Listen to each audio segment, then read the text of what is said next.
지금 부동산 시장의 뜨거운 감자는 바로 한남 3구역입니다. 뉴타운으로 지정된 지 16년 만에 재개발 사업이 동력을 얻고 있지만 정부와 서울시 규제에 발목이 잡혔습니다. 정부가 시공사 선정 과정에서 불거진 과열 수주전에 제동을 걸면서 진퇴양난에 빠졌는데요. 조합 측에서는 10년 넘게 기다린 만큼 추진 속도를 높이는 쪽으로 방향을 잡으면서 이 한남 3구역 출구 전략에 관심이 쏠리고 있습니다. 건설부동산부 이지한 기자와 함께 좀 자세한 이야기 들어보도록 하겠습니다. 자, 먼저 이지한 기자, 지난주에 정부와 서울시가 한남 3구역 재개발 시공사 선정에 대해서 입찰한 건설사 3사에게 입찰 무효를 선언을 했어요. 그러면 이제 시공사 선정 과정에서 무엇이 위법이었었나요? 네, 서울시와 또 정부가 한남 3구역에 입찰한 건설사 3곳의 설태를 내놓은 이런 배경에는 두 가지가 있습니다. 바로 특화 설계와 재산상의 이익 제공입니다.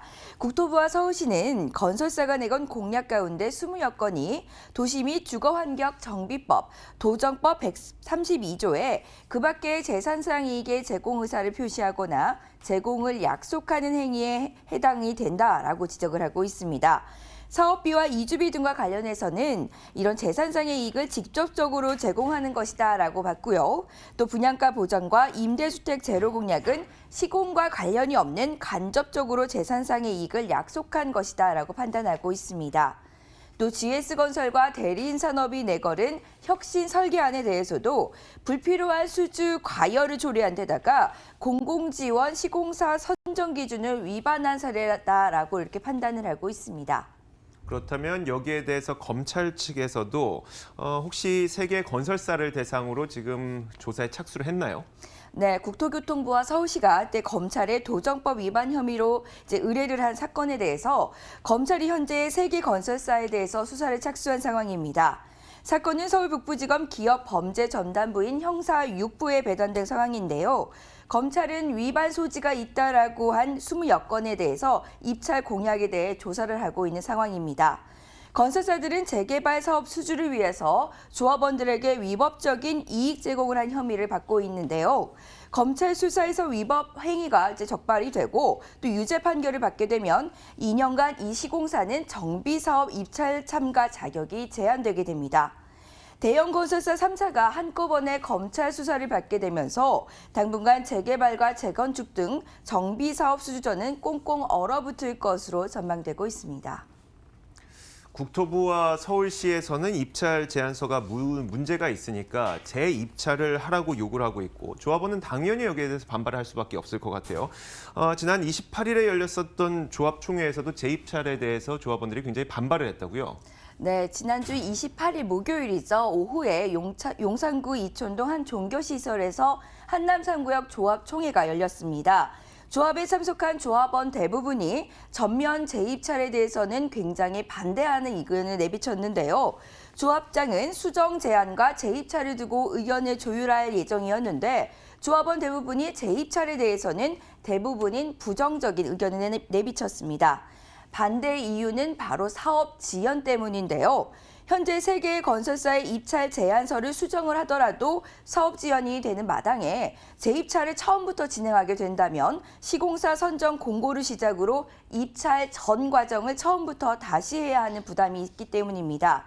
새롭게 참여하는 건설사들이 설계안을 준비하고 또 제안서를 접수받아 조합이 이를 검토하는 등의 과정만 하더라도 최소 6개월 이상은 걸리게 됩니다. 일부 조합원들은 앞서 수준에 참여한 건설사 3곳에 대해 강력한 제재가 내려진 만큼 새롭게 참여하는 건설사들이 더 좋은 조건을 제공하지 않을 것이다라고 우려하고 있는 상황입니다. 그럼에도 불구하고 일단 위법 사항이 발견이 됐다고 판단을 하고 있으니까 일단 서울시에서는 입찰 중지, 재입찰 권고 이걸 계속 주장을 하고 있을 것 같고 반면에 조합 쪽에서는 좀 시간을 당겨보고자 입찰을 다시 하는 것보다는 제안서 수정으로 강행할 가능성이 있다고 하는데 그러면 서울시와의 또 갈등이 예상되네요. 네, 조합이 만약에 전면 재입찰이 아닌 수정안에서 선택을 하게 된다면 조합은 정부와 서울시의 전면전을 예고해야 합니다. 서울시는 이번에 정비사업 수주 때마다 불거진 건설사들의 위법 행위에 대해서 이번에 확실하게 고치고 넘어가야 한다라고 강조하고 있는데요. 서울시가 시정 요구를 했음에도 불구하고 조합이 이를 이행하지 않을 때에는 조합 역시 도정법 위반으로 수사 의뢰를 할 수 있다라고 서울시가 엄포를 둔 상황입니다. 서울시가 요구하는 전면 재입찰은 강제성을 담보할 수 없는 권고사항입니다. 이에 따라 서울시는 제안서를 수정하는 과정, 즉 위법 사항이 포함된 공약을 제외하는 과정과 절차를 꼼꼼히 살펴보고 위법 행위가 있는지 지켜보겠다라는 입장입니다. 아울러 정비사업 인허건자인 용산구청이지만 용산구가 서울시 입장과 다르게 인허가를 할 수 없는 만큼 조합과 시공사 측에서는 압박으로 작용할 가능성이 굉장히 큰 상황입니다.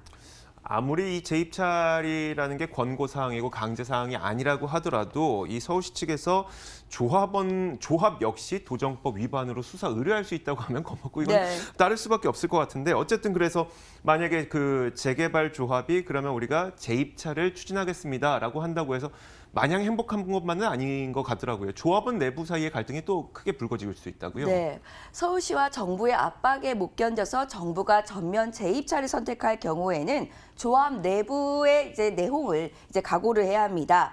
재입찰을 진행할 경우 3사가 제안을 한 특화 설계와 분양가 보장, 또 거액의 이주비 지원 등 솔깃한 공약들이 대거 빠질 가능성이 커지게 되는데 조합원들은 이에 대해서 반발할 가능성이 굉장히 큽니다. 또 현재 한남 3구역 조합에서는 비상대책위원회가 조직되지 않은 상황입니다. 하지만 이번 사태를 겪으면서 조합장이 무능력하고 또 독선적으로 일을 처리했다며 반발하는 조합원들이 많아지고 있고요. 이에 따라 비대위가 만들어질 조짐도 보여지고 있습니다. 지난 28일 한남 3구역 조합 총회에 참석을 했었던 조합원들의 의견 한번 들어보시겠습니다. 여기서 재입찰이 들어가면 보증금을 돌려줘야 되니까 그게 무서워서 못하고 있는 거라서 저희가 그러면 보증금을 보관을 하고 재입찰을 해라. 그리고 세계업체 다시 들어오는 거로. 그러니까 수정 입찰을 해서 하는 게 맞죠. 지금은 법이 잘 됐냐 잘못됐냐는 지금 여기서 뭐 고쳐질 거 아니니까. 참 어렵습니다. 일단 재입찰을 강행하게 되면은 뭐 조합 내부에서 갈등이 벌어질 수가 있을 것 같고 이 갈등을 피하기 위해서 수정안을 강행하게 될 경우 서울시와의 또 갈등이 네. 빚어질 것 같고요. 만약에 뭐 재입찰을 한다고 하더라도 새로 들어오는 건설사들이 또 후한 보상은 안 해줄 테니까 굉장히 좀 진퇴양난인 것 같습니다. 자, 지금까지 이지한 기자와 함께 이야기 나눠봤습니다. 수고하셨습니다.